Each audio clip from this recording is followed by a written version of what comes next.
72세 어부의 마지막 항해. 2편 친구의 이상한 행동. 순애의 전화. 떨리는 손으로 전화를 받았습니다. 여보세요? 여보. 온몸에 소름이 돋았어요.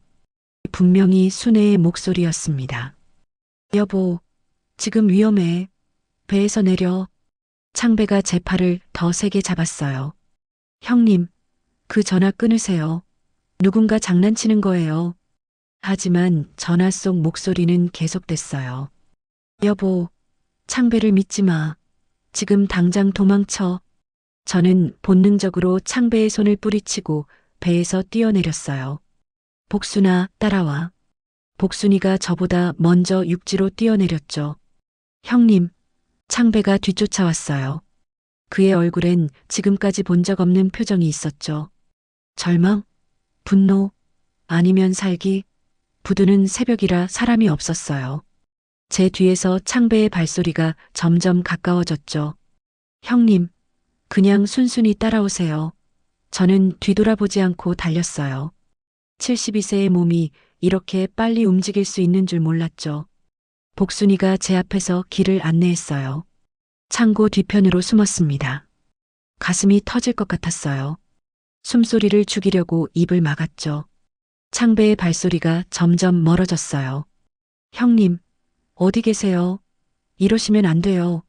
그의 목소리에서 다급함이 느껴졌어요. 휴대폰이 다시 울렸어요. 진동으로 설정해뒀던 게 다행이었죠. 여보, 순애야, 정말 너니? 여보, 지금 말할 시간 없어. 창고 뒤편 컨테이너 박스. 세 번째 거기 숨어. 정확한 지시였어요. 마치 제가 어디 있는지 보고 있는 것처럼 컨테이너를 열고 들어갔어요. 복순이도 따라 들어왔고요. 그런데 그 안에 뭔가 있었어요. 손전등 불빛에 비친 것은 서류 뭉치들. 이게 뭐지? 순애의 글씨로 쓰인 메모가 붙어 있었어요. 여보, 창배의 진짜 계획이야. 꼭 읽어봐. 첫 번째 서류는 보험 증서였어요. 해나무에 대한 보험. 그런데 보험 금액이 5억? 제가 아는 보험료의 10배였어요. 그리고 수익자는 창배. 메모에 순애의 글씨로 이렇게 적혀 있었어요. 여보, 창배가 당신 몰래 보험을 바꿨어. 배가 침몰하면 5억을 받게 되어 있어. 두 번째 서류는 더 충격적이었어요. 창배가 누군가와 주고받은 문자 내용들. 형님이 바다에서 사고 당하게 하는 거예요. 자연스럽게 보험금 나오면 반반 나누기로 했죠? 늙은이 혼자 바다 나가면 뭔 일이 생길지 모르잖아요. 손이 덜덜 떨렸어요. 이 미친놈이 나를 죽이려고 했구나. 세 번째는 순애가 남긴 편지였어요. 여보, 내가 이 모든 걸 알게 된 건 우연이었어. 병원에서 검사받던 날 창배가 로비에서 통화하는 걸 들었지. 해남이 형 없애는 게 가장 확실해. 나이도 많고 혼자 바다 나가니까. 그때 내 심장이 멈췄어. 여보, 나는 죽어도 당신은 지켜야겠다고 생각했어. 그래서 몰래 증거를 모았지. 눈물이 주르륵 떨어졌어요. 순애가 죽기 전까지 나를 지키려고 했구나. 복순이가 갑자기 귀를 쫑긋 세웠어요. 컨테이너 밖에서 발소리가 들렸죠. 형님, 거기 계시죠? 나와요. 창배였어요. 절체절명의 순간 컨테이너 문이 천천히 열렸어요. 창배가 손전등을 들고 서 있었죠. 그의 얼굴은 완전히 다른 사람 같았어요. 형님, 왜 이렇게 힘들게 하세요? 창배야, 40년 지기가 이럴 수 있냐? 형님, 이제 알아버렸으니까 더 이상 미룰 수 없네요. 그의 손에 뭔가 번쩍였어요. 낚시용 칼이었어요. 복순아, 뒤로 가. 복순이가 제 뒤로 숨었어요. 하지만 낮게 으르렁거리고 있었죠. 창배야, 아직 늦지 않았다. 그만두자. 형님, 죄송합니다. 근데 이미 너무 많이 진행됐어요. 그가 칼을 들고 한 걸음 다가왔어요. 바로 그때 휴대폰이 울렸어요. 창배가 잠깐 주춤했죠. 전화를 받았어요. 여보, 지금 배로 가. 당장. 순애야, 지금 상황이. 여보, 창배 뒤에 경찰이 와 있어. 내가 신고했어. 뭐라고? 그때 정말로 사이렌 소리가 들렸어요. 멀리서 파란 불빛이 깜빡이고 있었죠. 형님, 경찰 부른 거예요? 창배의 얼굴이 일그러졌어요. 아니야, 나는 그럼 같이 죽어요. 어차피 끝난 거잖아요. 그가 칼을 들고 달려들었어요. 그 순간 복순이가 창배의 다리에 달려들었어요. 으악! 창배가 휘청거렸고 칼이 손에서 떨어졌죠. 복순아, 잘했어. 저는 그 틈을 타서 컨테이너에서 뛰어나왔어요. 형님, 도망가지 마세요. 창배가 다시 쫓아왔지만 이제 경찰이 가까이 와 있었어요. 거기서 경찰이다. 확성기 소리가 울렸어요. 저는 해남으로 뛰어갔어요. 복순이도 따라왔죠. 엔진을 켰어요. 다행히 시동이 한 번에 걸렸죠. 형님, 배 가져가지 마세요.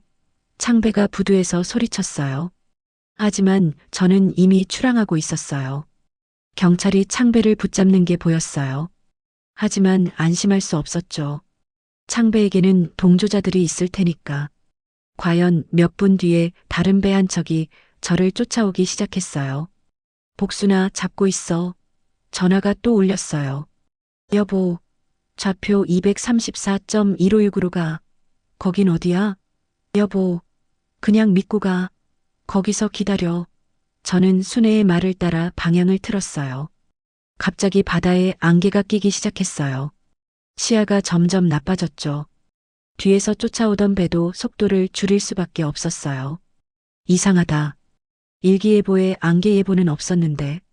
그런데 설상가상으로 엔진에서 이상한 소리가 나기 시작했어요. 턱턱턱 연료 개통에 문제가 생긴 것 같았어요. 복순이가 선실 쪽을 보고 짖었어요. 들어가서 확인해 보니 연료 호스에 구멍이 나 있었어요. 누가 이걸? 창배가 미리 조작해 놨구나. 엔진이 완전히 멈췄어요. 안개는 더 짙어졌고 GPS도 제대로 작동하지 않았어요. VHF로 구조 요청을 해봤지만 응답이 없었어요. 복순아, 우리 이제 어떻게 하지? 복순이가 제 손을 핥았어요. 따뜻했어요. 휴대폰이 마지막으로 울렸어요. 배터리가 거의 다 떨어진 상태였죠. 여보, 순애야, 나 지금 너무 무서워. 여보, 무섭지 않아. 내가 있잖아. 하지만 너는, 여보, 죽음이 사랑을 갈라놓을 수 있다고 생각해? 여보, 지금 노트 마지막 페이지 봐. 떨리는 손으로 노트를 펼쳤어요. 마지막 페이지에 손으로 그린 지도가 있었어요. 암초의 위치, 안전한 항로, 그리고 이건 숨겨진 입구. 여보, 그 길로 가. 복순이가 안내할 거야. 정말로 복순이가 배 앞머리로 가서 특정 방향을 보고 짖었어요. 숨겨진 항로노를 저어서 복순이가 가리키는 방향으로 갔어요. 안개가 약간 걷히면서 정말로 좁은 수로가 보였어요. 바위들 사이로 난 천연의 항로였죠. 순애야, 너 어떻게 이런 걸 알았어? 수로를 따라 들어가니 작은 만이 나타났어요. 완전히 외부에서 보이지 않는 곳이었죠. 와, 복순이가 꼬리를 흔들었어요. 마치 잘했다고 말하는 것 같았죠. 그런데 멀리서 엔진 소리가 들렸어요. 창배가 탄 배가 이쪽으로 오고 있었어요. 형님, 어디 계세요? 나와요. 확성기로 소리치고 있었죠. VHF로 창배가 호출해 왔어요. 형님, 받으세요. 마지막으로 얘기합시다. 받았어, 창배야. 형님, 죄송합니다. 정말로 40년 우정이 이 정도였냐? 형님, 저도 빚이 너무 많았어요. 어쩔 수 없었어요. 어쩔 수 없다고? 네가 사람이냐? 형님, 사실은 제가 도박을 했어요. 주식도 했고 다 잃었어요. 그래서 내 목숨을 노렸다는 거냐? 형님, 정말 죄송합니다.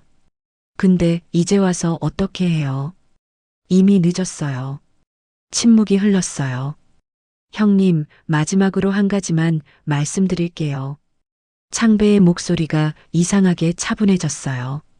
형님 부인 순애 씨는 제가 죽였어요. 뭐라고? 전신에 전기가 통하는 것 같았어요. 뭐라고 했어? 사고사가 아니었어요. 형님, 형수가 제 비밀을 알았거든요. 복순이가 미친 듯이 지저댔어요. 형수가 증거를 모으고 있다는 걸 알았어요. 그래서 어쩔 수 없이 이 계자식아.